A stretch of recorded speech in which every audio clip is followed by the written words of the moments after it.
Carlos do Miliponário, Olha só a medura delas, células de quimia, onde devem estar. E aí pessoal, beleza? Carlos do Miliponário, Irapitã aqui e bora responder as dúvidas e comentários da última semana. Começando pela do Dian Marques de Jesus. Boa tarde, Carlos. Minha pergunta é sobre o xarope de açúcar. Eu vi uma pessoa comentar que a abelha jataí não processa esse xarope, transforma em mel, que só coleta e coloca nos potes. Porém, pesquisei sobre isso e não achei nada. É verdade isso?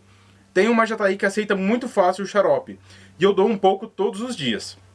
Então, meu amigo, primeiro que a gente tem algumas questões, né? A primeira delas é que não deve acreditar em tudo que se fala na internet. Se você pesquisou e não achou nada sobre o assunto, é porque não é verdade. Sim, as abelhas processam o xarope. A questão, né, todas que vão pegar ali no potinho, elas vão processar de alguma forma.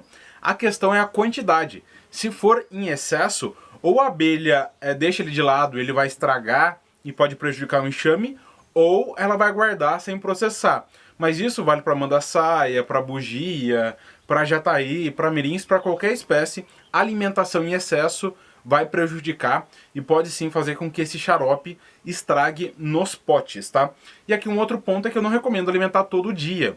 Alimenta ali umas 2 vezes por semana, é mais do que suficiente. Se a jataí tá pegando bem o xarope, você consegue disponibilizar ali 30, 40, às vezes 50 ml numa alimentação só, né? Então depois você fica aí alguns dias sem abrir. Ficar abrindo todo dia o enxame pode prejudicar o trabalho delas, né? Elas têm mais coisa a fazer do que ficar ali pegando o xarope que você coleta. Mas se você está fazendo a alimentação e ela está pegando, significa que a receita é boa, né? Muitas pessoas aí não conseguem fazer com que a jataí aceite a alimentação.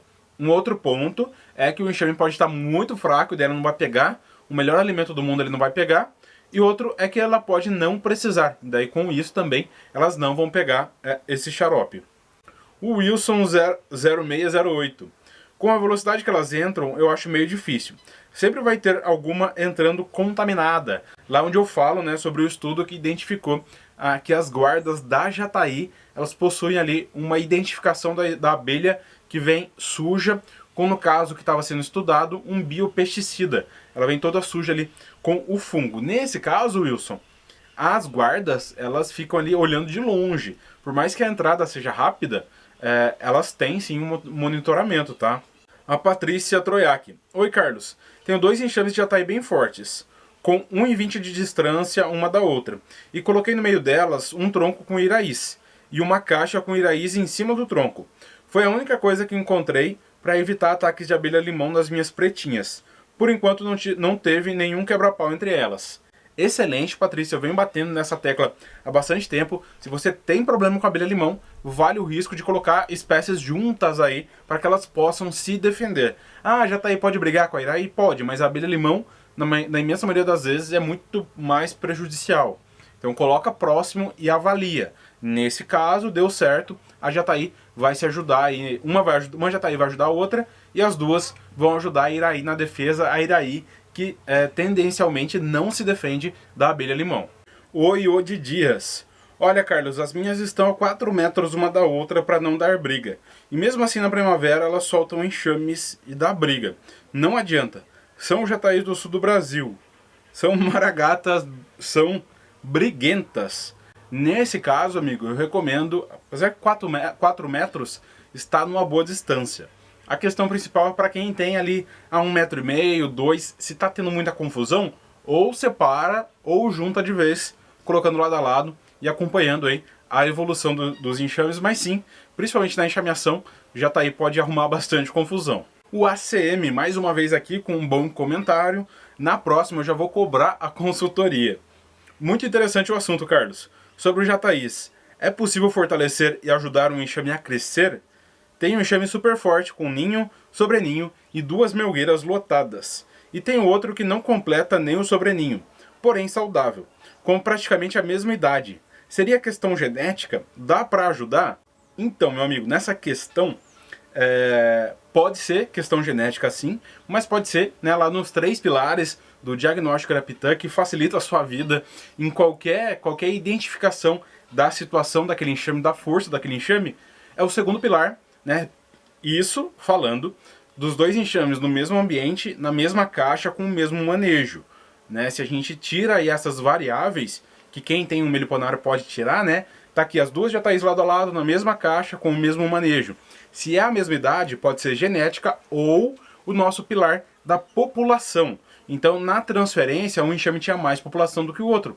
E a evolução dele vai ser mais lenta. Nesse caso, para ajudar, o que eu recomendo? Recomendo no máximo, alimentação. E você pode fazer com uma dessas melgueiras que o outro está, já que você quer fortalecer um com recursos do outro. A questão de células de cria, na minha visão, não vale a pena tirar e mexer no enxame forte.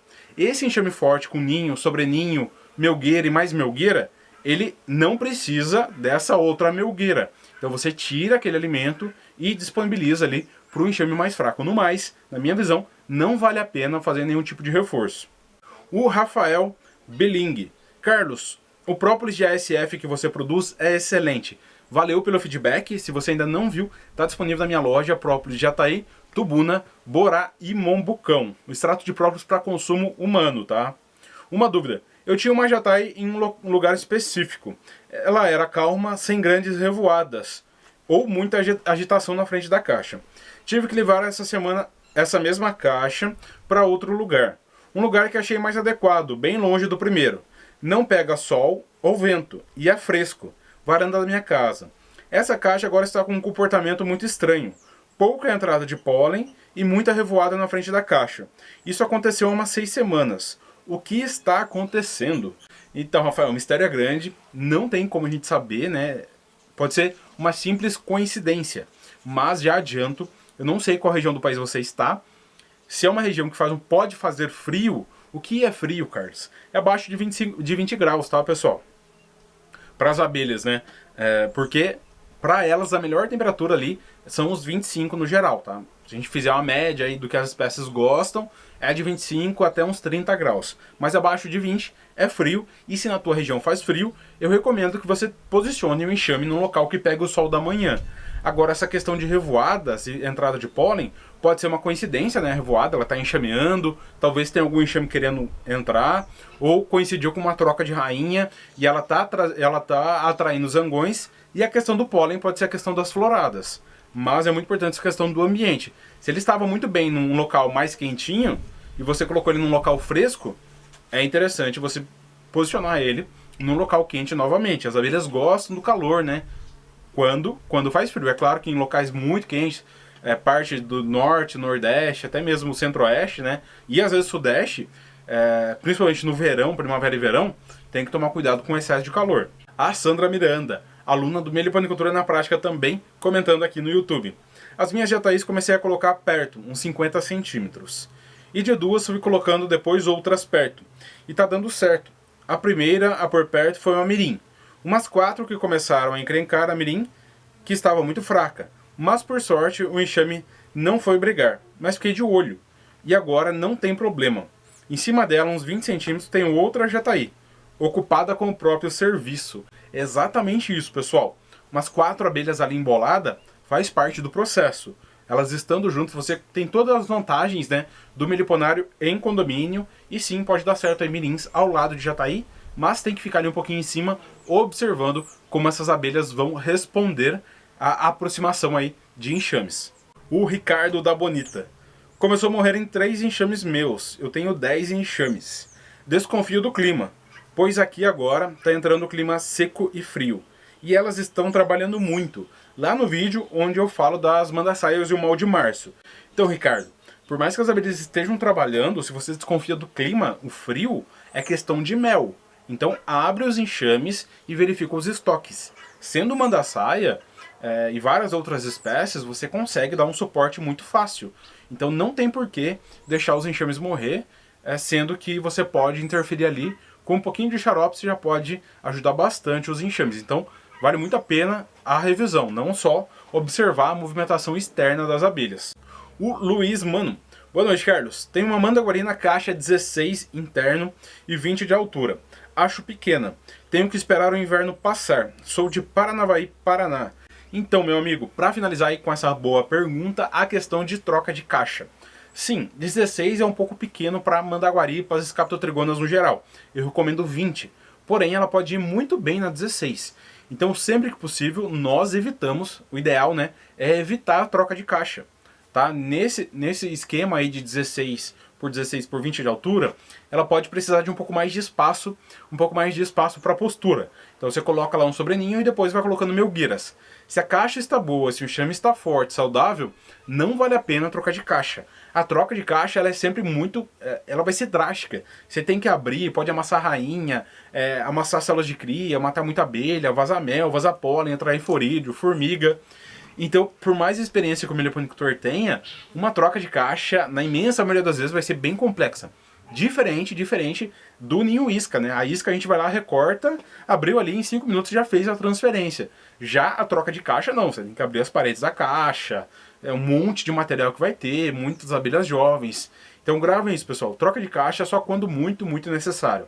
Se as medidas estão muito erradas, tipo 10 por 10 para Managuari, né, ia ter uma caixa muito alta, daí ia ser meio difícil, ou se a caixa realmente já está podre.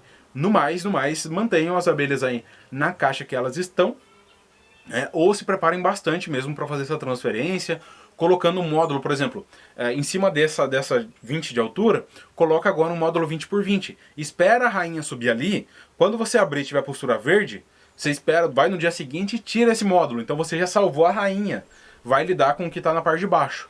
Se prepara com um sugador de mel, se tiver muito mel, com ferramentas boas para abrir a caixa, com uma esmeril, né? Esmerilhadeira para cortar a possível emenda ali do prego, né? Então facilitando assim o manejo. Troca de caixa tem que ter muita preparação, paciência e sim, evitar aí nesses períodos frios de inverno, né? Por mais que se for muito necessário pode ser feito. Pega um dia que tá... Agora mesmo tá outono, né? Ontem fez frio, amanhã faz frio, mas hoje tá fazendo aí 25 graus. Então você poderia realizar o manejo aí de uma troca de caixa, de uma transferência, ou até mesmo uma divisão, se fosse o caso de enxames bem fortes, e um plantel, experiência tua e um plantel bem formado. No mais é isso, pessoal. Ficamos por aqui. Qualquer dúvida deixe nos comentários aqui abaixo. Não deixe de deixar o gostei, se inscrever no canal quem não é inscrito. Um abraço e até o próximo vídeo.